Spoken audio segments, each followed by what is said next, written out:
देखिए, सनातन के तमाम पदचिन्ह मिल रहे हैं और लगातार हम कह रहे हैं, पहले तो अयोध्या में राम और संभल में अब हनुमान जी भी मिल चुके हैं। वो क्यों? क्योंकि देखिए, बीते दिनों मस्जिद के पास कुछ ही मीटर की दूरी पर हनुमान मंदिर मिले हैं। मोनिका जी, बिल्कुल, हनुमान मंदिर जिस तरीके से वहां पर नजर आया और उसका ताला खोला गया, उसके बाद अलग अलग तरह की प्रतिक्रियाएं भी सामने आ रही हैं। लेकिन अब इस मंदिर को लेकर बाबा बागेश्वर ने एक बड़ा दावा ठोक दिया है। क्या कुछ कहना है पंडित धीरेन्द्र कृष्ण शास्त्री का, सुनिए इस रिपोर्ट के जरिए।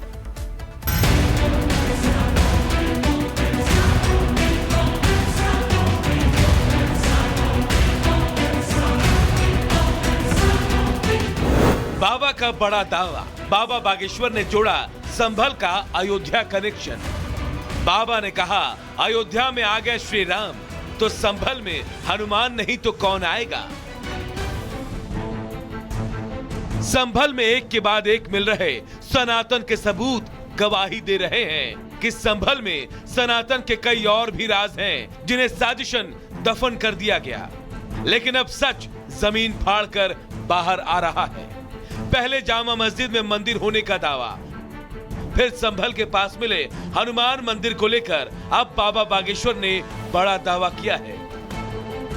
बाबा ने कहा कि हनुमान जी की मूर्ति मिलने के बाद संभल एसपी ने उनको फोन कर इसकी जानकारी दी थी।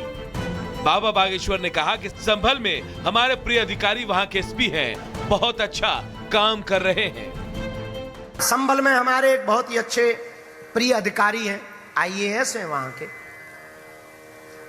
वर्तमान में पदस्थ हैं, वहां के एसपी महोदय बहुत अच्छा काम कर रहे हैं। बाबा ने इस दौरान संभल का कनेक्शन अयोध्या से जोड़ दिया। बाबा ने बताया कि जब उन्हें जानकारी दी गई कि संभल में हनुमान जी का मंदिर मिला है तो उन्होंने कहा कि अयोध्या में प्रभु श्री राम आ गए तो संभल में हनुमान नहीं तो कौन आएंगे। हर जगह खुदाई चल रही, गली मोहल्ला, कहीं शंकर जी में लगे तो एक जगह हनुमान जी में लगे। तो हमको फुनवा किए, बोले महाराज हनुमान जी आ गए। हम कहा अयोध्या में राम जी आए हैं तो संभल में हनुमान जी नहीं आएंगे तो कौन आएगा हो बाबू? हाँ, आएंगे हनुमान जी, क्यों नहीं आएंगे? गौरतलब है कि बीते दिनों संभल के जामा मस्जिद इलाके में बिजली चोरी की शिकायत मिली थी, जिसकी जांच के दौरान प्रशासन की टीम को प्राचीन हनुमान मंदिर की जानकारी मिली, जिस पर अवैध कब्जा था। प्रशासन ने कब्जा हटवाकर इसमें पूजा पाठ शुरू करवा दिया। अब मुस्लिम बहुल इस इलाके में बड़ी संख्या में श्रद्धालु पूजा पाठ करने आ रहे हैं। Bureau report, Republic Bharat. और चलिए इसी के साथ आगे बढ़ते हैं। तमाम बड़ी खबरों का रुख करेंगे फटाफट अंदाज में 2 मिनट में भारत के जरिए।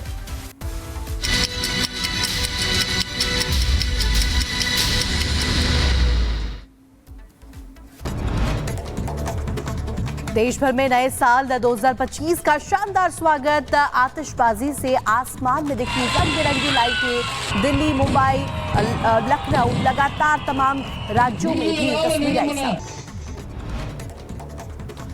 नए साल के मौके पर मंदिरों में श्रद्धालुओं की लंबी लंबी कतारें देखने को मिली। वैष्णो देवी मंदिर हो, काशी हो, अयोध्या हो, वृंदावन हो, मथुरा हो, भगवान के दर्शन करने के लिए श्रद्धालु पहुंचे। वाराणसी में नए साल के पूर्व संध्या पर दशाश्वमेध घाट पर गंगा आरती की गई घाट पर। और चलिए जाग उठा भारत की शुरुआत करते हैं और सबसे पहले बात संभल की करेंगे, जहां देखिए लगातार हिंसा के बाद पहले तो लगातार जांच जारी है और वहीं सत्यव्रत पुलिस चौकी बनने का भी काम शुरू हो चुका है, जो कि तेजी से चल रहा है मोनिका। लेकिन इसके बाद भी अब देखिए निर्माण पर भी सवाल खड़े करने लोगों ने शुरू कर दिए, विवाद हो रहा है। बिल्कुल, देखिए सतयुग की स्थापना होने जा रही है, सत्यव्रत चौकी का निर्माण हो रहा है तो भाईजान के पेट में दर्द हो रहा है और भाईजान ने चौकी को लेकर सवाल खड़े कर दिए और कह दिया है कि चौकी दरअसल जिस जमीन पर बनाई जा रही है वो जमीन तो वक्फ की है। रिपोर्ट देखिए।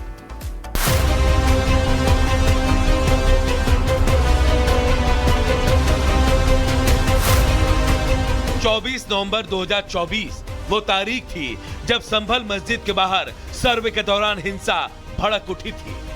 देखिए कैसे पूरे मुस्लिम इलाके में अराजकता फैल गई थी। हालात इतने बिगड़ गए थे कि पुलिस पर पत्थरबाजी की गई और पूरे इलाके में अफरा तफरी का माहौल बन गया था। लेकिन अब उसी जामा मस्जिद के पास जहां हिंसा हुई थी, सत्यव्रत पुलिस चौकी का निर्माण तेजी से चल रहा है। इमारत की नींव पहले ही मजबूत हो चुकी है, अब दीवारें खड़ी की जा रही है। ये पुलिस चौकी इसलिए बनवाई जा रही है ताकि भविष्य में इस तरह की हिंसा को रोका जा सके। करीब 50 मजदूर दिन रात जुटे हैं और चौकी का लेंटर जल्द ही डाला जाएगा। अब तक करीब 16 फीट ऊंची दीवार खड़ी की जा चुकी है। ये चौकी इस मुस्लिम इलाके में कानून व्यवस्था को और मजबूत बनाने के उद्देश्य से बनाई जा रही है। उत्तर प्रदेश के पुलिस के जो जवान हैं वो यहाँ पर मौजूद हैं। कंटिन्यू 24 घंटे जो पुलिसकर्मी हैं शाही जामा मस्जिद और आसपास के पूरे इलाके में यहाँ पर डिप्लॉय की गई है। अब एक तस्वीर दिखाते हैं यहाँ पे पुलिस चौकी की। सत्यव्रत पुलिस चौकी का नाम है और इसी पुलिस चौकी को बनाने में जो कार्य है काफ़ी ज़्यादा तेज़ी से चल रहा है। ये तस्वीर आप देखिए, लगभग 300 गज के दायरे में इस पुलिस चौकी को बनाया जा रहा है और बीते दिन जो लेबर की संख्या थी वो कम थी, लेकिन अनुमान ऐसा लगाया जा रहा है कि लेबर की संख्या को भी 2 से 3 गुना बढ़ा दिया गया, जिससे जल्द से जल्द इस पुलिस चौकी को कंप्लीट किया जाए। जहां एक तरफ सत्यव्रत पुलिस चौकी का निर्माण कार्य जोरों पर है, तो वहीं इस चौकी को लेकर विवाद भी गहरा गया है।